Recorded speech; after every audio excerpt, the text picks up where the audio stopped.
কেউ কেউ বলেছেন কোন হাদিসে এসেছে মাথা দিয়ে ঢেলে দেওয়া হবে, সব কিছু গলে গলে মোমের মতো বের হয়ে যাবে। ওই যে বলেছি, বাঁচতেও পারবা না, মরতেও পারবা না, পালিয়েও যেতে পারবা না। বন্ধু, বড় ভয়ঙ্কর খবর, অত্যন্ত ভয়ঙ্কর। আমি দরুদ পড়েছি, আপনারা দরুদ পড়েননি। অনেকে গেটআপ নিয়ে বসেছিলেন। ফুলচিরাতের ফুলটা 30,000 বছরের রাস্তা হবে। চুলের চাইতে চিকন, হীরার চাইতে ধারালো হবে। নিচের দিক থেকে আগুন উদিত অবস্থায় থাকবে রে, উপরের দিক থেকে নিচের দিকে আগুনটা ঝুলন্ত থাকবে। চুলের চাইতেও চিকন, হীরার চাইতে ধার। কেমন হবে রে সেই দিন, পরিস্থিতিটা মানুষের কি উপায় হবে? জিব্রাইল ডেকে ডেকে বলে, রে নবীর উম্মত, নবীর প্রেমিকেরা, চিন্তা করো না, টেনশন করো না, আমি জিব্রাইল তোমাদের জন্য স্পেশাল সার্ভিসের ব্যবস্থা রেখেছি। কি রে জিব্রাইল? জিব্রাইল ডেকে ডেকে বলছে, যখন তুমি ফুলচেরাতের পোলের উপর পাটা বাড়াবে, আমি জিব্রাইল তোমাকে ফুলচেরাতের পোলটা পার করে দেব। কেন গো ফুলচিরাতের পোলটা পার করে দিবে? জিব্রাইল শর্ত দিয়েছে, আমার নবীকে প্রাণের চাইতে বেশি ভালোবাসো এবং ফরজ ওয়াজিবের ফাঁকে ফাঁকে বেশি বেশি করে আমার নবীকে ভালোবেসে দরুদ পড়ো। আমি জিব্রাইল কথা দিলাম, তোমাকে ফুলচিরাতের পোল আমি জিব্রাইল পার করে দিব। বন্ধ, কিয়ামতের দিন এত ভয়ঙ্কর হবে। হযরত ইসরাফিল আলাইহিস সালাম কথা দিয়েছিলেন, নবীর প্রেমিক টেনশন করো না, আমি ইসরাফিল কথা দিলাম, যদি প্রাণে নবীকে ভালোবেসে দরুদ পড়তে পারো, যত বেশি পারো তত বেশি লাভ দুনিয়া এবং আখিরাতে। আমি ইসরাফিল কথা দিলাম, তাৎক্ষণিকভাবে তোমার পক্ষ হয়ে সিজদায় পড়ে যাব। যতক্ষণ তোমার মুক্তির ফয়সালা না হবে, আমি ইসরাফিল সিজদা থেকে মাথা তুলব না। আরো জোরে বলেন না সুবহানাল্লাহ। বন্ধু, হাদিস শরীফ প্রমাণ করেছে, আমার নবী বলে দিয়েছে, কেউ যদি জুমার দিনে নবীকে ভালোবাসি মাত্র 80 বার দরুদ পড়তে পারো রে, তোমার 80 বছরের সগীরা গুনাহ আমার আল্লাহ খুশি হয়ে মাফ করে দিবে। হাদিস খানে এসেছে বন্ধু দাইলামি শরীফের মধ্যে। হাদিসের রাবী হলেন হযরত আনাস রাদিয়াল্লাহু তাআলা আনহু। আমার নবী, আপনার নবী, দো জাহানের বাদশা নবী, তিনি বলে দিয়েছেন, কেউ যদি প্রাণের নবীকে ভালোবাসিয়া প্রতিদিন 1000 বার দরুদ পড়তে পারে রে, সে জান্নাত না দেখা পর্যন্ত তার মরণ হবে না।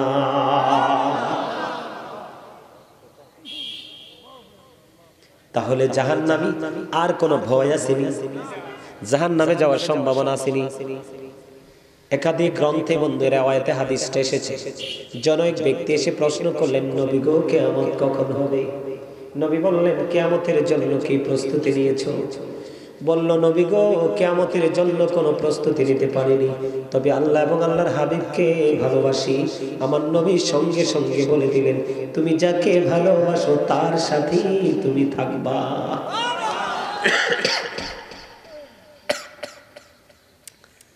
আমার কথা কি আপনাদের বুঝে আসে নাকি বিরক্ত লাগে? কার কার কাছে বিরক্ত লাগে হাত তোলেন। কারো কাছে বিরক্ত লাগে না? মাশাআল্লাহ, আলহামদুলিল্লাহ বলে। আরে আরো জোরে। এখনো আলহামদুলিল্লাহ কয় না। আপনাদেরকে তো বুদ্ধিমান মানুষ যারা, তারা তো শুরু থেকে ওয়াজগুলো আমি করতেছি, আর বুদ্ধিমান মানুষ যারা, তারা হৃদয়ের খাতায় নোট করার কথা। এই দিক দিয়ে শুনবেন, ওদিক দিয়ে বের করে দিবেন। এই শোনার চাইতে বাড়ি যে কম্বল বাড়িতে ঘুমান, যে শীত, খুব আরাম পাবেন। কি কি বালা কথা কইছি না? আরো জোরে। মুরব্বীরা কিন্তু যাবে না। যেখানেই গেছি শেষ পর্যন্ত দুই চারটা যুবক পাইছি, কিন্তু মুরব্বীর এই যে বসছে বসছে বসছে, এই জন্য আল্লাহ বলেছেন দাড়ি পাকা মুরব্বীদেরকে আমি আল্লাহর জাহান্নামে দিতে শরম লাগে। যেই মুরব্বী পুরো জীবনটা আমি আল্লাহর তালাশ করতে করতে চুলগুলো দাড়িগুলো পাকিয়েছে, তার জন্য স্পেশাল রিসিপশন। জোরে জোরে কান্না সুবহানাল্লাহ। তাদের নেতৃত্ব দিবে কে জানেন? তাদের নেতৃত্ব দিবে জান্নাতে হযরতে আবু বকর সিদ্দিক। ওমা সুবহানাল্লাহ বলতে পারেন না? এরে আরিফ শান্ত, তোরা আমার একটু আবু বকরের জীবনে নিয়ে ওয়াজ করতাম, মনে করাই দিস, ভুল লাগে না। ওকে, আজকে আপনাদেরকে আলোচনা শিখাবো টপিক সাকার, তখন আপনারা বুঝতে পারবেন। যুবকদের বলে হুজুর মুরব্বীদের নেতা আছে জান্নাতে, আমাদের নাই। আরে আমাদেরও আছে। আমি বলিনি, রাসূল বলেছেন আল হাসান ওয়াল হুসাইন সাইয়্যিদা শাবাবি আহলিল জান্নাহ। রাসূল বলেছেন imam Hasan and Husain are the leader of younger people in জান্নাহ। আরে জোরে কয় না সুবহানাল্লাহ। আমার নবী বলেছে টেনশন করো না, যৌবনকালে আমল করো, শুধু কি করো? আমি নবীকে ভালোবাসো, আমার আহলে বাইতকে ভালোবাসো। আমি তো তোমাদের জন্য আছি, আমি তোমাদের জন্য অল টাইম অলওয়েজ, আমি তোমাদের জন্য ভিজি। কিন্তু তোমাদের জন্য তারও আমার পরেও আমি আরো নিয়ামতের ব্যবস্থা রেখেছি। এটা আলাদা পার্ট বাই পার্ট একে ডিভাইড করা হয়েছে। কিন্তু মুরব্বীদের একটা সেকশন, যারা ইয়াং ম্যান, যুবক যারা, তাদের সম্পর্কে রাসূল স্পেসিফিক ভাবে ঘোষণা দিয়েছেন যারা যৌবনকালে আল্লাহর হাবিবকে ভালোবেসে জীবন অতিবাহিত করতে করতে কবর আসছো, বুড়ো হয়ে মরছো, সমস্যা নাই, তবে যৌবনকালকে তুমি কাজের মতো কাজে লাগিয়েছো। আল্লাহ রাসূল জানিয়ে দিয়েছেন আমার দুই কলিজার টুকরা কারা? হাসান হুসাইন। ইমাম হাসান হুসাইন দুই ভাই, এরা কি জানেন? হাদিস শরীফের মধ্যে এসেছে রাসূল বলেছেন হুমা রাইহানাইয়া মিনাদ দুনিয়া। Imam Hasan and Husain to my flower in the world. আমার নবী বলেছেন আমার হাসান হুসাইন দুইজন দুনিয়ায় আমার দুইটা ফুল। কি এবার মা বোনেরা মনে মনে চিন্তা করতে পারে, হুজুর আপনি তো পুরুষ মানুষ, আপনি পুরুষদের পক্ষে কথা বললেন, আমরা নারীদের জন্য কি কোনো স্পেশাল রিসেপশনের ব্যবস্থা নাই গো? আমার নবী বলেছে মা বোনদেরকেও সঠিক তথ্য দিয়ে দাও, নিয়ামতের খবর জানিয়ে দাও। আমার নবী বলেছেন ফাতেমাতু সাইয়্যিদাহু নিসাই আহলিল জান্নাহ। আমার নবী জানিয়ে দিয়েছে যারা মুমিনা, যারা আল্লাহ রাসূলের তালাশ করে পর্দা করে চলাফেরা করে, আমার নবী জানিয়ে দিয়েছেন mother Fatema is the leader of females in জান্নাহ। মা খাতুনে জান্নাত ফাতেমা ওই মুমিনাদের জান্নাতে সরদারিনী রিসেপশনে দাঁড়িয়ে থাকবে। এই জন্য বলেছি বন্ধু, মুমিন কখনো মুনাফিকের সাথে প্রেম হয় না, নামাজির কখনো বেনামাজির সাথে প্রেম হয় না, কখনো কোনো ভালো মানুষের খারাপ মানুষের সাথে প্রেম হয় না, কখনো কোনো সভ্য মানুষের অসভ্য মানুষের সাথে প্রেম হয় না, ঠিক কিনা বলেন? কখনো কোনো ইমানদারের সাথে বেঈমানের প্রেম হয় না। একটা মুমিনের প্রাণ আর একটা মুমিনের মাঝে। ওমা সুবহানাল্লাহ কন্যা কেন? আরে আরো জোরে করেন। তাহলে টেনশনের দরকার আছে না? তার মানে কি? একটা এক্সাম্পল দিই, যদি ওটার সাথে যায় না। আমাদের রাষ্ট্র পরিচালনার দায়িত্বে বর্তমানে কে আছে? প্রধানমন্ত্রী একজন আছে না? কিন্তু প্রধানমন্ত্রী কি সব করছে নাকি প্রত্যেকটা সেকশনে আলাদা আলাদা করে এমপি মন্ত্রী দিয়ে দিয়েছে? আছে না? আরো জোরে। আমার কথা কি ভালো লাগে না? নবীর কথা সত্য না মিথ্যা? আরো জোরে। এই আমার দিকে তাকান। কোরআন হাদিস তো নির্ভরযোগ্য তথ্য আছে। বেঈমান কাফেররা পর্যন্ত নবীকে নিয়ে ইংলিশ কবিতা লিখেছেন, সেন্টেন্স লিখেছেন, এ টু জেড কমপ্লিটলি একটা ফার্স্ট টু লাস্ট রাইটিং এর মাধ্যমে কমপ্লিট করেছেন। এর মধ্যে চমৎকার আমার কাছে খুবই ভালো লাগে আল্লাহ রাসূল সম্পর্কে বলেছেন, কি রে তুই হাসিস কিল্লে? কি মনের ভিতরে কি ঢুকছে? হাসি টাসি দিও না কিন্তু, আমি কিন্তু বুঝি সব। এটা হাসির জায়গা না, এটা হচ্ছে মনোযোগ দিয়ে পলকহীন দৃষ্টি দিয়ে তাকিয়ে থাকা আর বলছে মনের ঘরে একটার পর একটা নোট করে দেওয়া। এটাই হলো বুদ্ধিমানদের কাজ। এইটা হলেই এখান থেকে কিছু নিয়ে যেতে পারবেন। আর যদি মনে করেন যে আই এম এ হিরো, আমি বলবো ইউ আর জিরো। কারণ যে নিজেকে বড় মনে করে সে সবচেয়ে বড় বোকা। কথা কয় না? আর যে সবসময় নিজেকে ছোট মনে করে সেই হলো সবচেয়ে আসলে বড়। আপনাকে বড় বলে বড় সে নয়, লোকে যারে বড় বলে বড় সে। Hazrat Muhammad sallallahu alaihi wasallam was born in Arab country. His father's name was Abdullah. His mother's name was Jamila. His father said died before he was born. He lost his mother in his childhood. He was very truthful. Zure zure Allahu Akbar. আমার নবী ছিলেন শ্রেষ্ঠ সত্যবাদী। এই জন্য আল্লাহ বলেছেন আকুলু কাওলান সাদীদা। আল্লাহ বলেছেন সে the right thing, সত্য কথা বলো, সঠিক কথা বলো। আওয়াজ তুলে বলেন আল্লাহু আকবার। আরে আরো জোরে বলেন আল্লাহু আকবার। আজকে মাহফিলের পক্ষে কে কে দুই হাত তুলে দেখান তো। নারায়ে তাকবীর, আল্লাহু আকবার, ইয়া রাসূলুল্লাহ, ইয়া পাকল জাতি, ইয়া আলী। আর বলতে হবে না।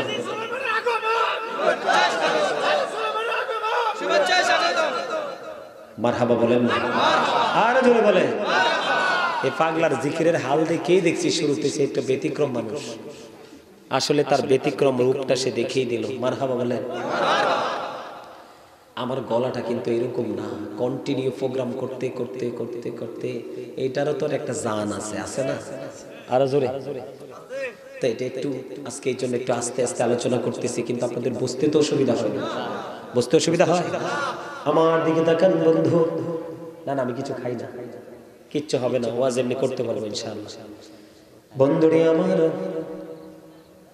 আপনাদের নারীদের সুপারিশকারী রেডি আছে, বুড়ো মানুষদেরও রেডি আছে, যুবকদেরও রেডি আছে।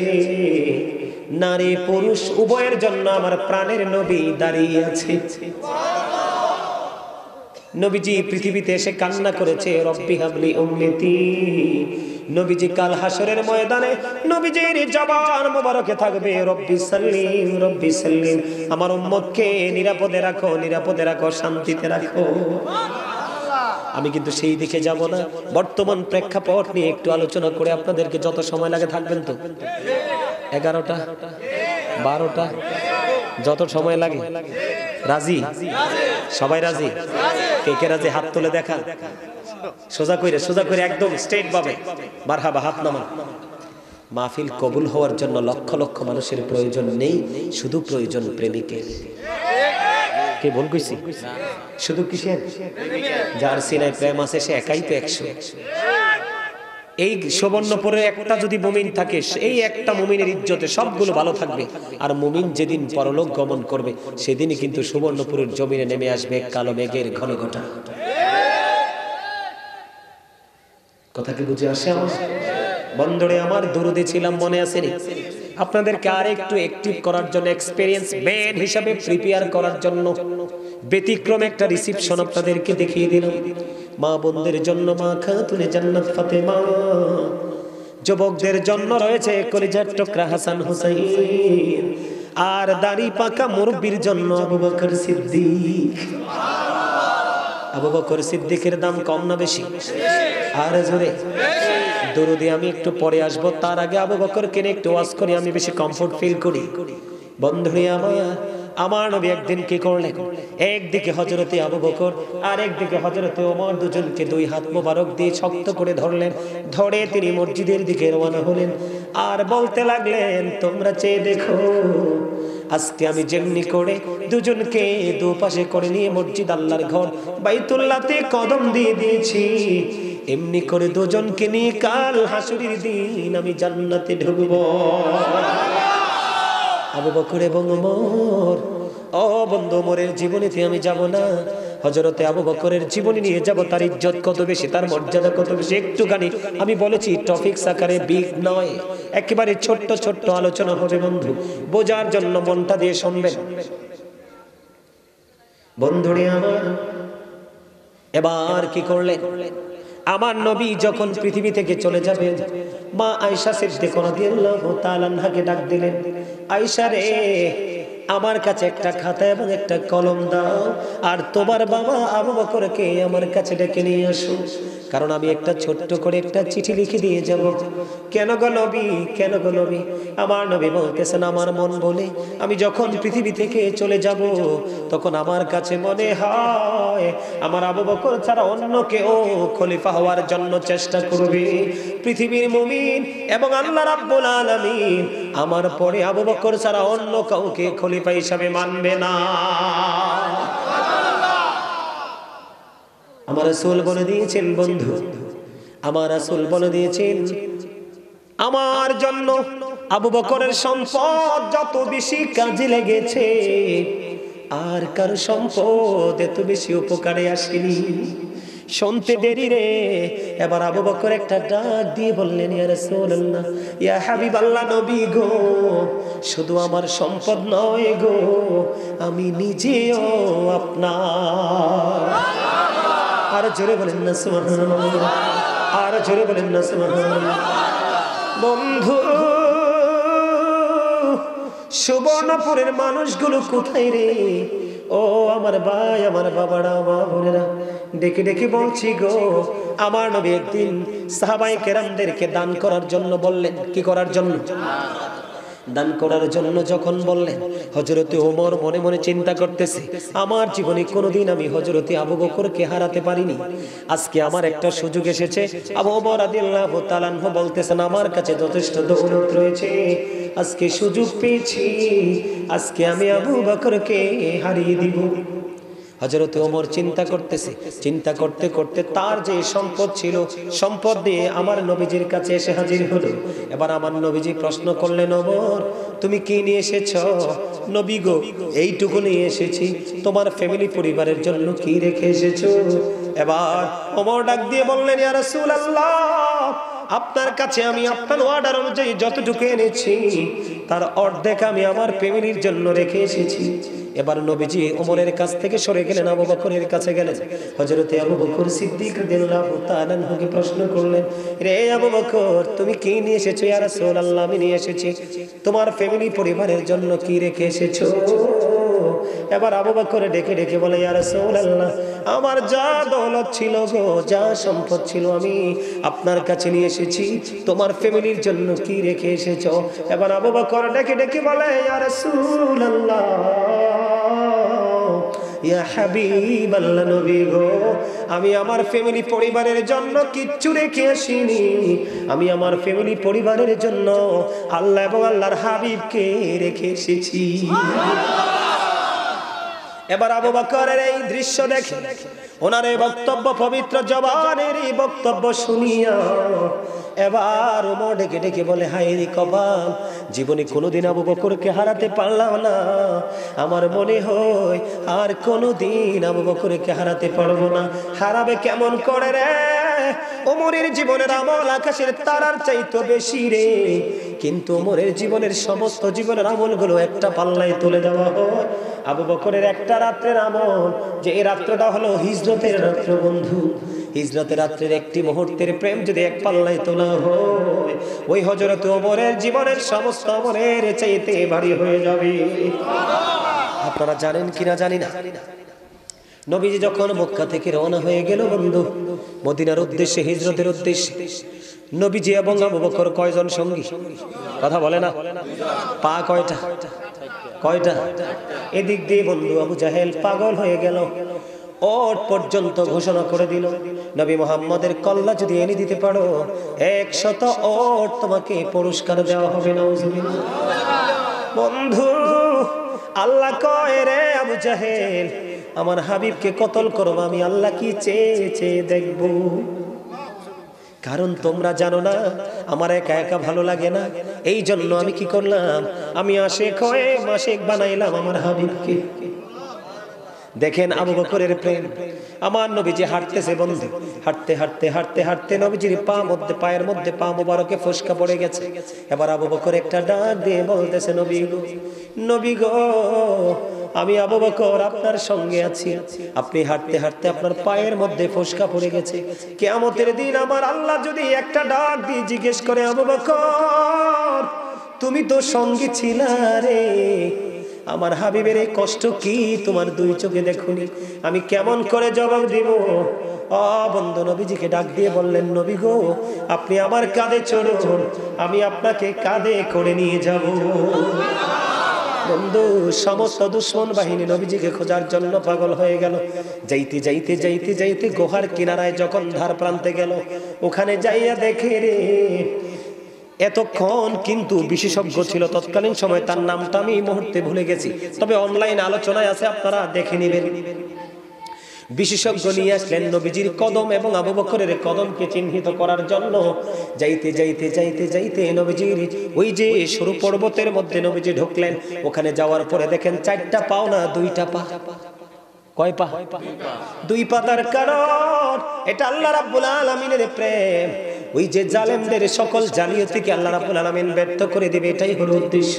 এবার গবেষক এসে দেখে নবী মুহাম্মদের কদমের ছাপ তো নাই, কোথাও উধাও হয়ে গেছে। তারপরেও কিন্তু এই যে সরু পর্বতের মধ্যে গুহার মধ্যে নবী এবং আবু বকর সবাই কিন্তু আলোচনা শুনতেছে। মনটা দিয়ে শুনবেন, একটু বুঝাই আপনাদেরকে। বন্ধুরে আমার, ওই গুহার মুখের মধ্যে বন্ধু পাহাড়ি কবুতর বাসা বানাইলো। নবীজি ঢুকলো কিছুক্ষণ আগে, ওই বাসা বানাইয়া ডিম পারলো রে। ডিম পেরে ডিম কবুতর মিলে তা দিচ্ছে। নবীর দুশমনেরা চাইয়া দেখে কি আশ্চর্য ব্যাপার, পুরনো একটা পাখির বাসা, যদি এটার মধ্যে থাকে তাহলে তো বাসা থাকার কথা না। বন্ধুরে আমার, আপনাদেরকে মজার খবর দেই, এই যে আরবের মরুতে আপনারা মদিনায় গেলে দেখবেন, মক্কায় গেলে দেখবেন বন্ধু কত সুন্দর লাগে কবুতর, ঝাঁকে ঝাঁকে কবুতর। এই কবুতরের উৎপত্তি স্থল কোথায় রে?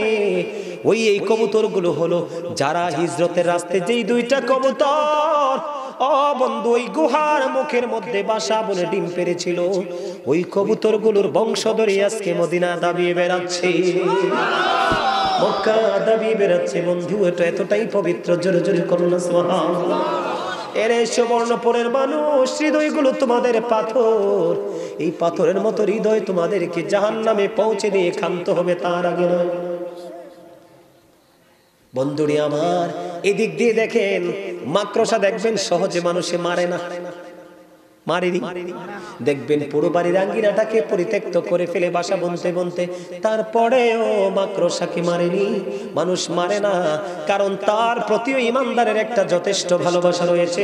কারণ ওই মুখের মধ্যেই ছিল মাকড়সা জাল বনে দিয়েছিল, আর এই জালটা একেবারে পাখি বালু দিয়ে পুরাতন করে দিয়েছিল। সবচেয়ে বড় মজার খবর হলো এই গুহার মধ্যে আমার নবীজির মাথা মোবারক আবু বকরের উপর রেখে একটু তন্দ্রা চলে আসলো। আবু বকরের গায়ের জামা ছিঁড়ে ছিঁড়ে ছিঁড়ে ছিঁড়ে সবগুলো সাপের গর্ত বন্ধ করে দিল। একটা গর্ত বাকি রয়েছে, ফিল আপ করার কিছু নেই। তখন আবু বকরের পাটা দিল গর্তের মুখটার দিকে লাগিয়ে বন্ধু গর্তের মুখটা বন্ধ করে দিল। বন্ধ করে দিতে দেরি এদিক দিয়ে নবীজির ঘুম চলে আসলো, আর ওই দিক দিয়ে আবু বকরের পায়ের মধ্যে বিষাক্ত সাপ সবল মারলো। সবল মারতে দেরি রে, আবু বকরের পুরো শরীরটা সাপের বিষে কালো হয়ে গেছে, কম্পন আরম্ভ হয়ে গেছে। নবীজি ঘুমায়, বিষের যন্ত্রণায় ছটফট করছে, তারপরেও আমার নবীর ঘুম ভাঙায় না। এটা হলো নবীর ভালোবাসা। বন্ধুরে আমার, এবার যখন আবু বকরের চোখ দিয়ে যখন পানি পড়লো আমার নবীজির পবিত্র চেহারা মোবারকে, নবীজির ঘুম ভেঙে গেল। আর ঘুম ভেঙে যাওয়ার পরে সাপের ধ্বংসনের জায়গা নবীজির থুতু মোবারক লাগাইয়া দিল। তাৎক্ষণিকভাবে বন্ধু সাপের বিষ ধ্বংস হয়ে যায়। বলুন না সুবহানাল্লাহ। এখানে সবচেয়ে বড় চিন্তার জায়গা হলো, ভাবার জায়গা হলো, গবেষণার জায়গা হলো নবীজির সঙ্গী আবু বকর এটাকে সাপ জানে না। হযরত আলী তিনি বলেছে, ইসলামের চতুর্থ খলিফা যাকে বলেছেন নবী, আমার নবী যাকে বলেছেন I am a city of education, the gate of that city is Ali. আমার নবী বলেছেন আনা মাদিনাতুল ইলমি ওয়া আলিউন বাবুহা। আমার নবী বলেছেন আমি হলাম শিক্ষার শহর, আমার আলী হলো সেই শহরের দরজা। তোমরা যদি ইলম অর্জন করতে চাও অবশ্যই মাস্ট বি আমার আলীর কাছে চলে যেতে হবে। বন্ধু আমি বোঝানোর জন্য বলছি, মনটা দিয়ে শুনুন। হযরত আলী বলতেছেন আমি নবীর সঙ্গে সফর সঙ্গী হলাম মক্কায়। যখন আমি পথ অতিক্রম করতেছিলাম হঠাৎ করে আমি চাইয়া দেখলাম পদদলিত হচ্ছে পাথর খণ্ডগুলো, ছোট্ট ছোট্ট পাথরের টুকরোগুলো। আমি নিজে কানে শুনেছি মাটি থেকে পাথর আর দুপাশ থেকে গাছপালা তরলতা আমার নবীকে সালাম দিয়েছে। কি দিয়েছে? বন্ধুরে আমার, মনটা দিয়ে শুনুন তো, যদি পাথর নবীকে চিনে তাহলে সাপ চিনে কিনা? এই বিশ্বাস আমাদের আছে না নাই? এবার আসেন বন্ধু, সাপটা আবু বকরের পায়ে সবল মারার কারণটা কি, রহস্যটা কি? বন্ধু সবল মারার কারণ হলো সাপটা যেদিন আবু বকরের পায়ে সবল মেরেছিল, ওই দিন পর্যন্ত এই গর্তের মধ্যে বসবাসের বয়স হলো 1500 বছর। কত শত বছর? 1500 বছর। আবু বকরের পায়ে সবল দেওয়ার মানে বন্ধু তাকে মেরে ফেলা নয়, তাকে ধ্বংসন করে পৃথিবী থেকে আউট করা নয়। সাপের সবল মারার কারণ হলো রে আবু বকর, আজকে 1500 বছর ধরে গুহার মধ্যে অবস্থান করতেছি প্রাণের নবীর দিদারের আশায় রে। তুমি পা সরাইয়া নাও, আমি প্রাণটা ভরে আমার নবীজির দিদার নিব। এই একটা রাত্রের প্রেম, একটা মুহূর্তের প্রেম যদি এক পাল্লায় তোলা হয়, ওমরের সমস্ত জীবনের আমল যদি এক পাল্লায় তোলা হয়, আবু বকরের প্রেমের পাল্লাটাই সবচেয়ে ভারী। বন্ধুরে আমার দিকে তাকান, শুধু এখানেই ক্ষান্ত নয়। আমার নবীজি একদিন, আমি গতকালকের আলোচনাও কিন্তু এই ওয়াজটা করেছি মানুষকে বোঝানোর জন্য, নবীজিকে কেমন করে ভালোবাসতে হয়, আল্লাহর অর্ডার কেমন করে নবীজির কাছ থেকে শিখে বাস্তবায়ন করতে হয়। বন্ধুরে আমার নবী প্রশ্ন করলেন, কে রে আজকে রোজা রেখেছো? আবু বকর হাত তুলে বললেন, ইয়া রাসূলুল্লাহ আমি। সামনে আসেন না, আরে তোর সামনে আসেন না। সব সময় সিস্টেম হলো সামনা খালি হয়ে গেলে এসে ভরাট করে দিবেন। আপনারা আসেন না, এটা হচ্ছে জান্নাতের বাগানের একটা সৌন্দর্য, মাধুর্য। ওয়াজটা কি করব না বিরক্ত হচ্ছেন? ভাল লাগতেছে কার কার কাছে? আল্লাহু আকবার, ইয়া রাসূলুল্লাহ, ইয়া পাকপাঞ্জাত, ইয়া আলী।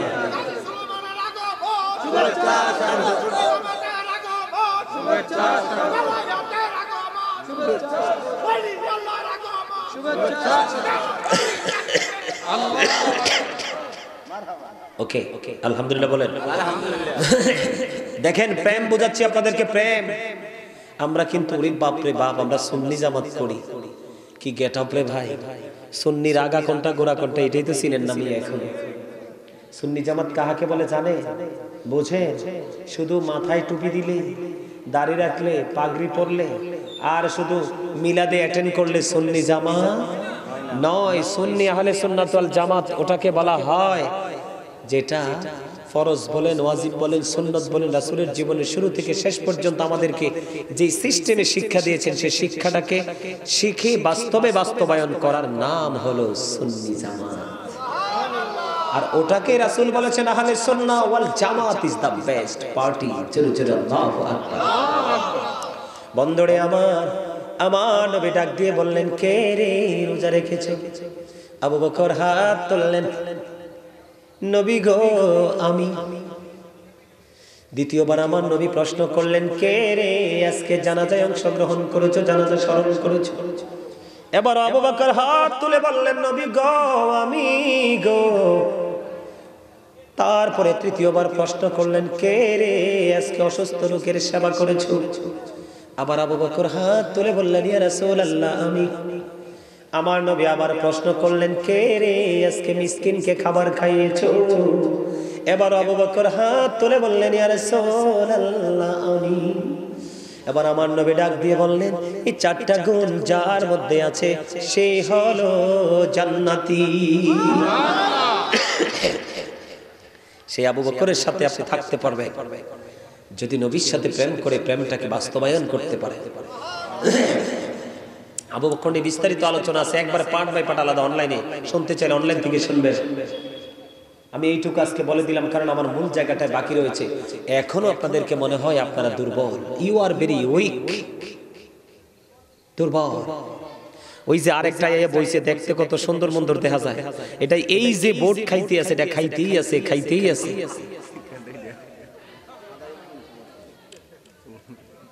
আপনারা হাসি দিচ্ছেন না? এই হাসি মানেই হলো এক্সট্রা ফিলিং, ঠিক না? তার মানে ওয়াজ শুনতে শুনতে যখন দেখবেন একটু দুর্বল হয়ে আসছেন, তখন একটু হাসি টাসি দিলে, হাতটা নাড়াটাড়া দিলে আবার কিন্তু ফিলিংসটা ফিরে আসে, ঠিক না? বলেন রিটার্ন আবার সেটা ব্যাক করে, ঠিক না? হ্যাঁ বল কইছি। এবার আসেন বন্ধু, আমি আমার মূল জায়গা তো যাইতে পারতেছি না, আপনাদের দুর্বলতা দেখে কোন দিক নিয়ে আলোচনা করব? দুরুদ দিয়ে মোটামুটি একটু বলেছি, পারলে আরো বলতাম, তবে মনে রাখবেন দুরুদ is the most excellent prayer Muslim religion. ধর্মাবলম্বীদের জন্য গুরুত্বপূর্ণ এক মহা ইবাদত হলো নবীর প্রেমের দুরুদ। কারণ যেই দুরুদ না পড়লে নামাজও কবুল হয় না। সেই দুরুদ কি ছাড়া যাবে? যাবে? যাবে না। বন্ধুরে আমার দিকে তাকান। এবার আমি একটুখানি জিকির নিয়ে আলোচনা করব, কারণ আমি আজকে ওয়াজের হেডলাইন দিয়েছি, আর তুই খাস না সুবহানাল্লাহ সব কইছে আর কি, খা খা এটা নিলে একটু পরে কি হয়ে যাবো, এগুলো উদাই যাবো, মানে পেট পেট হয়ে যাবো, খাইয়ে মজা পাবি না ভাই, তুই খা খা খা। আমি যখন সুবহানাল্লাহ বলবো ফাঁক দিয়ে একটু বললে দিও, তাইলে হইব। ঠিক না বেঠে? আরে আরো জোরে। এই দোষ কিন্তু বাচ্চাদের নয়, সে তার বয়স কিন্তু বেশি হয়নি। এই দোষ কার জানে? বাবা মা। কার? এই এটা তো আমার আর ওর পার্সোনাল ম্যাটার, ওর চেহারা দেখার দরকার নাই তো আপনাদের। কি বক্তা এবং শ্রোতার মধ্যে একটা প্রেম জন্ম হতে হয়, তখনই কিন্তু বাগানটা হয় একেবারে মধুময়। ঠিক না? আমার থাকতে হবে আপনাদের প্রতি ভালোবাসা, আর আপনাদেরও থাকতে হবে আমার কথার প্রতি যথেষ্ট আগ্রহ এবং ভালোবাসা। তখনই কিন্তু বাগানটা হয়ে যাবে পরিপূর্ণ একটা নিয়ামত। আল্লাহ আমাদেরকে কবুল করে নিন। আমি যে শিরোনাম দিয়েছি, হেডলাইন দিয়েছি, ইয়া আইয়ুহাল্লাযীনা আমানু কু আনফুসাকুম ওয়া আহলিকুম নার। আল্লাহ বলেছেন, O believers, save yourself and your families from the fire. আল্লাহ ইমানদারদেরকে ডেকে বলেছেন, ইমানদারেরা তুমি নিজে জাহান্নাম থেকে বাঁচো এবং তোমার পরিবারকেও জাহান্নাম থেকে বাঁচাও। বুদ্ধি শিখাইছে কে? তার মানে আমি জাহান্নাম থেকে বাঁচবো, ফ্যামিলিকে বাঁচাবো। আপনি জাহান্নাম থেকে বাঁচবেন, আপনার পরিবারকে বাঁচাবেন। এই ট্রেনিং দিয়েছেন কে? আরো জোরে বলেন কে? এবার বাঁচতে হলে, বাঁচাতে হলে নিজেকে আগে প্রেমিক হতে হবে, পরে নিজের পরিবারকে প্রেমিক বানাতে হবে। আজকে আপনাদের এই সমাজের প্রত্যেকটা যুবক মাহফিলে আসতো, তারা আসতে পারেনি কারণ এই জায়গাটার কদরটা তারা বোঝে না, কারণ তাদের জীবনটাই চলে যায় সকাল টু সন্ধ্যা, every day every night, all time. কোথায়? গত কিছুদিন আগে হালকা করে একটা ঝাঁকুনি দিয়েছিলেন আমার আল্লাহ। কি? আমি তো গভীর ঘুমে নিমজ্জিত, হঠাৎ করে দেখি আমার বিল্ডিং, তো আমি যেটা থাকি দ্বিতীয় তলায়, রুমঝুম শব্দ, ঝাঁকাঝাঁকি করছে। হঠাৎ গভীর ঘুম থেকে জেগে উঠলাম, উঠে দেখি বিল্ডিং কাঁপতেছে। কি করব? উপরের মানুষগুলো রাস্তায়, নিচের মানুষগুলো রাস্তায়, শুধু আমাদের ফ্লোরের মানুষগুলো আমরা সবাই বিল্ডিং এর ভিতরে। আমি আমার বারান্দা দিয়ে তাকায় দেখি সব মানুষ রাস্তায়। তখন আমার হঠাৎ করে একটা মাথায় একটা প্ল্যান চলে আসলো, 24 ঘন্টা মোবাইলে ঢুকে থাকো, ঘরে লাগাইছো ওয়াইফাই এর মধ্যে ঢুকে থাকো সারাক্ষণ, অল টাইম, সব সময়। কিন্তু আল্লাহ কি এমন ঝাঁকুনি দিল, তোমার মোবাইল রইল কই, ফেসবুক রইল কই, টুইটার রইল কই, ইনস্টাগ্রাম রইল কই, ওয়াইফাই রইল কই, তুমি তো চলে গেলা রাস্তার মাঝখানে। আমার আল্লাহ কি রাস্তায় দেখে না? এমন কোন জিনিস ভালোবাসো না যেটা তোমার দুর্দিনে পাশে থাকবে না। এমন জিনিসকে ভালোবাসো, বুকে জড়িয়ে নাও, যেটা তোমার সুখের দিনে থাক বা না থাক, তোমার দুঃখের দিনে সে অটো হাজির হয়ে যাবে তোমাকে সেভ করার জন্য। সেটা হলো আমার আল্লাহ বা আল্লাহর হাবিবের ভালোবাসা। ভালো লাগে না? না, কারণ কথাগুলো একটু খারাপ লাগতেই পারে। আল হাক্কু মুররুন, হক কথা একটু তিতা। হক কথা কি? তিতা মিনস বাঙালিতে তো চালাক, যেটা মুখে মিষ্টি পেটে গেলে এটা ক্ষতি করে, এটা বেশি খায়। যেটা মুখে একটু তিক্ত লাগলেও পেটে গেলে এটা সবগুলো অর্গানকে এটা কি করে? টক্সিন মুক্ত করে, কি করে? জীবাণু মুক্ত করে। ওটা আমরা খেতে চাই। আসলে কি আমরা চালাক না বোকা? এতটাই বোকা, কন্টিনিউ নিজেকেই নিজে দিচ্ছি অল টাইম ধোকা। ঠিক না? ঠিক। আমার কথা না, আল্লাহ বলছে, আমি না, আল্লাহ, আমি জবান।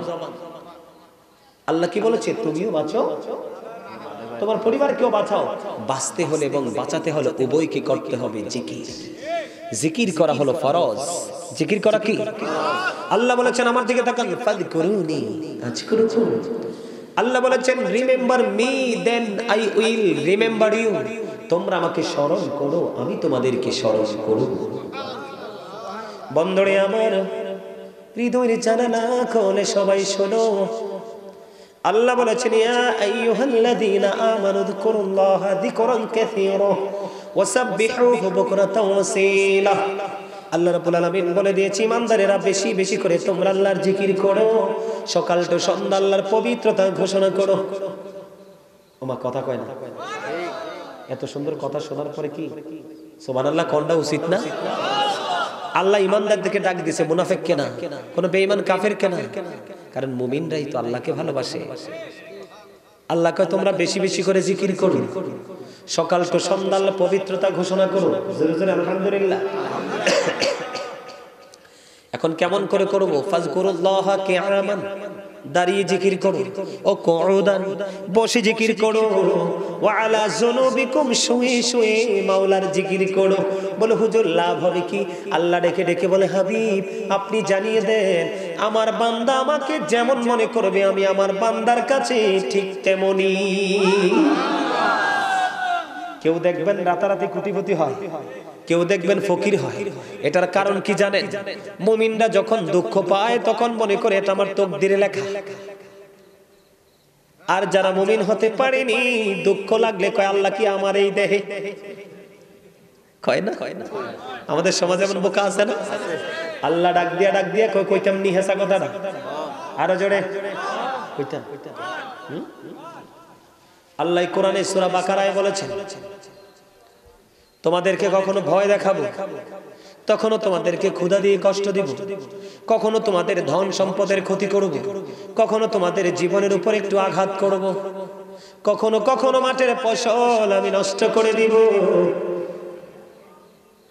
এটা হলো মুমিনের জন্য পরীক্ষা, যারা ধৈর্য ধরতে পারবে।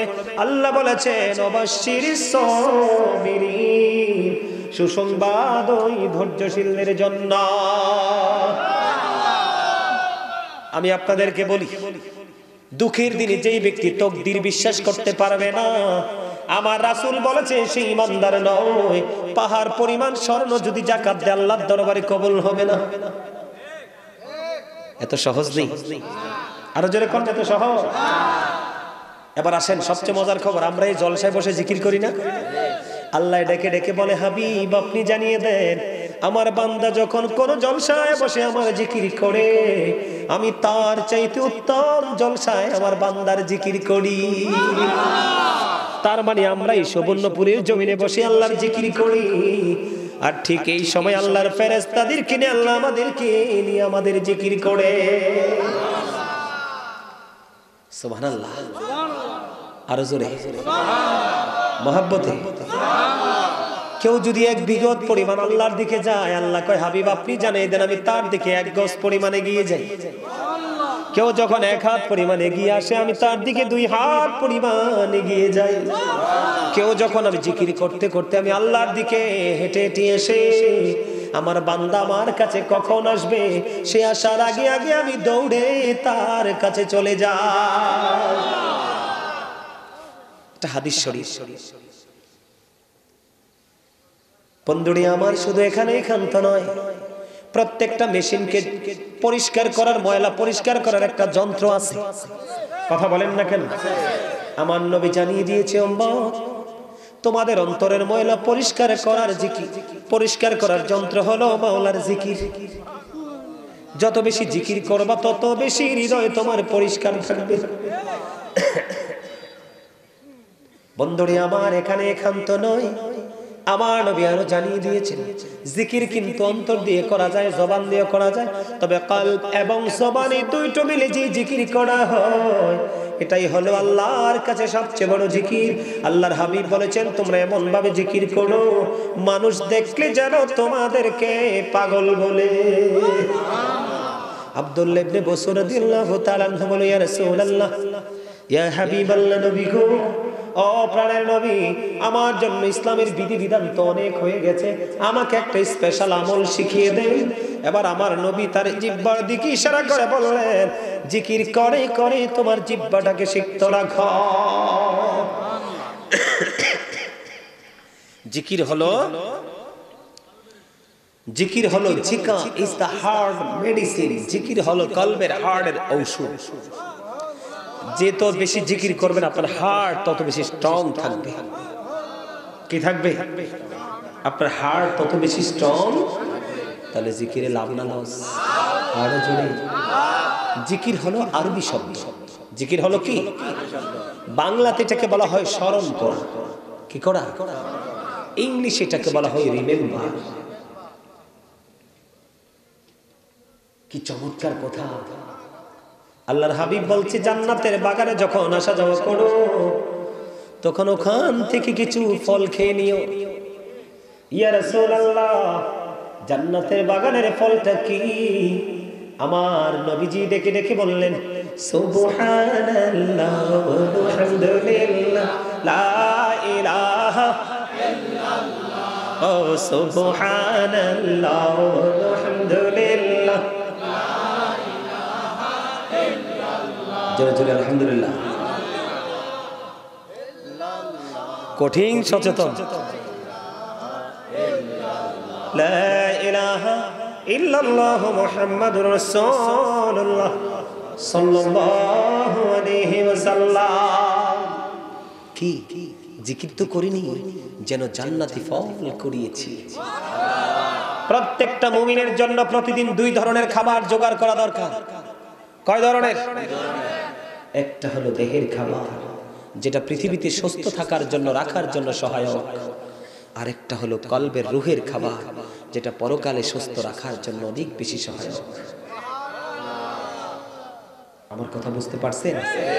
পৃথিবীর মানুষ বডিকে খাবার দিচ্ছে, আত্মাকে নয়। যারা শুধু বডিকে দিচ্ছে, আত্মাকে দিতে পারেনি, তাদের অবস্থা কিন্তু অত্যন্ত ভয়ঙ্কর হয়ে যাবে। ঠিক না ঠিক? আরো জোরে বলেন, আরো জোরে। তাহলে আজকের এই জিকিরে জলসা করে মানুষ কি ভালো করলো না খারাপ করলো? আপনারা কি খুশি না বেজার? আগামী বছর মাহফিলটা হোক, এটা কি সবাই চান? চাইলে টাকা দিতে হইব। কি দিতে হইব? দিতে পারবেন না? ওমা কয় না দি সবাই। ইমানদার হইতে হইলে, মুমিন হইতে হইলে, এদিকে তাকান, ইমানদার হইতে হইলে, মুমিন হইতে হইলে শুধু গায়েবকে বিশ্বাস রাখলেই চলবে না, নামাজ পড়লেও চলবে না। আল্লাহ বলেছেন আল্লাযীনা ইউমিনুনা বিল গায়বি ওয়া ইউকিমুনাস সালাতা ওয়া মিম্মা রাযাকনাহুম ইউনফিকুন। আল্লাহ বলেছেন সাবধানে ওরাই যারা অদৃশ্যে বিশ্বাস রাখে, সালাত কায়েম করে এবং আমি যা দৌলত দিয়েছি তা থেকে যারা দান করে। তা থেকে যারা কি করে? আপনারা কি দান করতে রাজি? সবাই? ঘরবাড়ি বিক্রি করে দিতে হবে না। আপনার কাছে সবকিছু রেখে যেটা থাকে আল্লাহর ঘরের জন্য কি দিছে?